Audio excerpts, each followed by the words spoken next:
That's fantastic. That's the stuff. That totally changes the diameters of the pelvis. Gives the baby lots of space. There you go, sorry. Andrea makes all her checks again and has performed another vaginal examination. Although that's not very clear, right, because I couldn't... It feels to me more like a deflex, slightly asynclitic OA baby, LOA baby, than anything else. Excellent. So unless your baby's going to come out looking right over one shoulder, which I'm really hoping it doesn't, it's not an OP head, it's going in the right direction. Okay.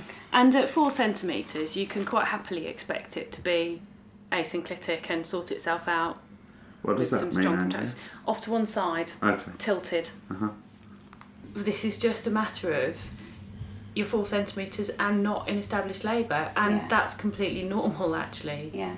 And we had a run of really strong stuff. I think that was probably getting position right yesterday, as well as getting things going, and then things kind of got held up for a while.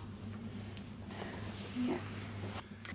Every time you get a contraction, you get nearer to meeting your baby. Every single contraction you have gets you closer.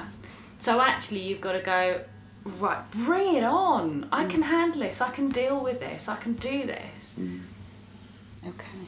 You know, you're a strong woman, you can do it. Yeah. And you coped brilliantly last night, absolutely brilliantly, and they were strong. I mean, you can see they were big, powerful contractions.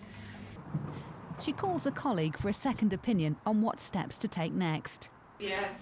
Elaine agrees. How does she? Forget anything's happened, starting from scratch, ditch the whole thing, go for a walk tomorrow, do what the hell you like, let's forget about it and come back another time.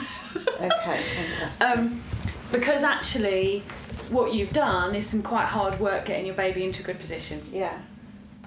That's all we've done, and that's great, and your baby's not ready yet, because if it was, it would be on its way out. Yeah.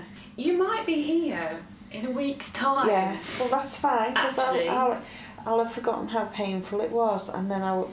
And what will happen is you'll get that build up again, you'll get that proper development. Yeah. And that gives you a few days to get your head around what's Exactly. happening too. See ya. So with a plan to disregard the previous 24 hours of early labour, Suzanne will wait to see how things develop. Suzanne continued to have contractions on and off for another 2 days and 10 days past her due date. So the decision was made in the end to transfer in. Suzanne had worked so hard and hadn't really dilated any further at all. And although the baby had moved into a slightly more favourable position, I think we all felt that could have turned a little more in the time we've had with the contractions she's had, and the contractions were becoming so painful and so intense that she really felt she needed some help. So we transferred in, and she decided to go for a caesarean, which was recommended, and certainly given the amount of time and just the lack of progress really. So we all decided she was very, very good at growing babies, rather than seeing it as that she hasn't, when she was saying, oh, but I haven't managed to get it out and all of that stuff, but she grows them beautifully. So she's just gone in now, so she'll be having her spinal, and baby will be out soon, which is very exciting. Can't wait to meet him or her.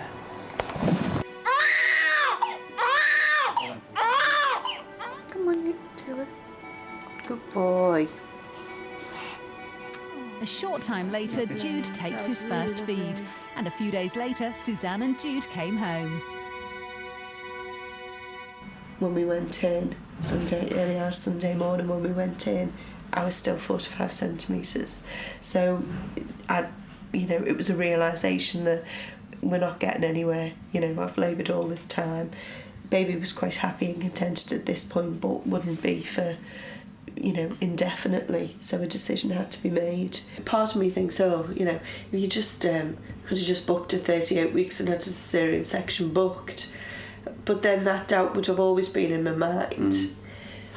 And the pool and having the room done and really going over the top on the visualisation and everything. Fantastic. It's just like, well, if I wasn't going to do it, nobody would have done it.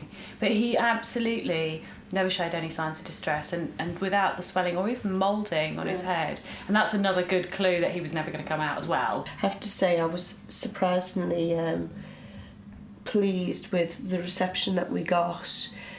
Pitching up at a hospital with no notes, never being booked with them, and basically I'm coming in after what's more or less a 60-hour labour at home, fresh on their doorstep, saying, I think I probably need a caesarean section.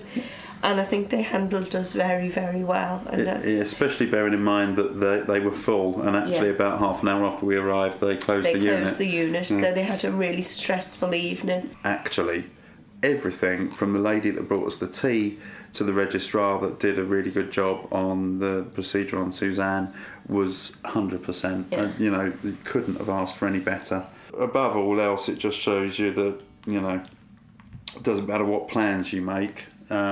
Life is just what's going to happen to you. You can't be dogmatic about your plans. We had that whole birthing room set up, and we used it, but we didn't really use it in the way that we planned to. But hey, it doesn't really matter. You just got to stay flexible.